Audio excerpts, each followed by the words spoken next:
Hello friends, welcome to my YouTube channel. आज हम लोग बात करेंगे हिस्ट्री के क्रोनोलॉजी के बारे में, जिसमें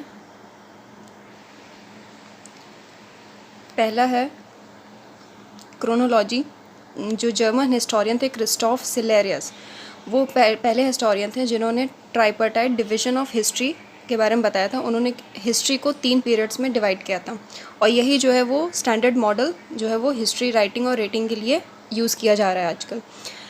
पहला है एंशिएंट हिस्ट्री, दूसरा मिडिवल हिस्ट्री, और तीसरा जो है वो मॉडर्न हिस्ट्री है। एंशिएंट इंडिया की बात की जाए तो द बिगिनिंग मतलब जहाँ से शुरुआत हुई है और 647 AD तक जो है इसका पीरियड था।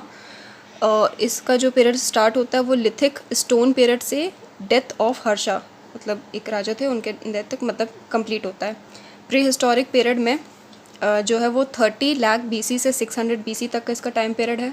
फिर उसके बाद आता है इंडस वैली सिविलाइजेशन, जो कि 2500 BC से 1750 BC तक इसका टाइम पीरियड था। फिर नेक्स्ट आता है वैदिक कल्चर, जिसमें 1500 BC से 600 BC तक है। फिर नेक्स्ट आता है महाजनपद पीरियड, जो 600 BC से 322 BC तक इसका टाइम पीरियड था। फिर उसके बाद पीरियड आता है मौर्य पीरियड, जिसमें 322 BC से 185 BC तक। फिर उसके बाद पोस्ट मौर्य या प्री गुप्ता पीरियड, जिसको हम दोनों नाम से जानते हैं, 185 BC से 319 AD तक। उसके बाद नेक्स्ट गुप्ता पीरियड आता है 319 AD से 550 AD तक।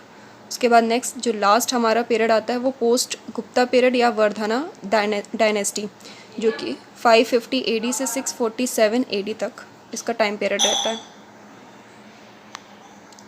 नेक्स्ट टॉपिक है मिडिवल पीरियड। इसका जो टाइम पीरियड था वो 647 से AD से 1757 तक। जो शुरुआत होती है डेथ ऑफ हर्षा से मिडिवल पीरियड की शुरुआत होती है और to the battle of Plassey तक, जिसमें अर्ली मिडिवल पीरियड का जो टाइम पीरियड है वो 647 से 1206 तक इसका टाइम पीरियड है। सल्तनत पीरियड उसके बाद शुरू होता है 1206 से 1526 तक। फिर नेक्स्ट जो पीरियड शुरू होता है वो मुग़ल पीरियड है 1526 से 1707 तक। नेक्स्ट टॉपिक है मॉडर्न पीरियड, जो कि शुरुआत होता है 1757 से 1980 तक। जो शुरुआत होता है बैटल ऑफ प्लासी से मॉडर्न पीरियड टू ग्लोबलाइजेशन तक। इसमें पहला फ़ेज़ जो है वो मर्चेंटाइल फ़ेज़ है, जो कि टाइम पीरियड है 1757 से 1813, जिसमें monopoly of trade and direct appropriation of revenue इस फेज़ में था।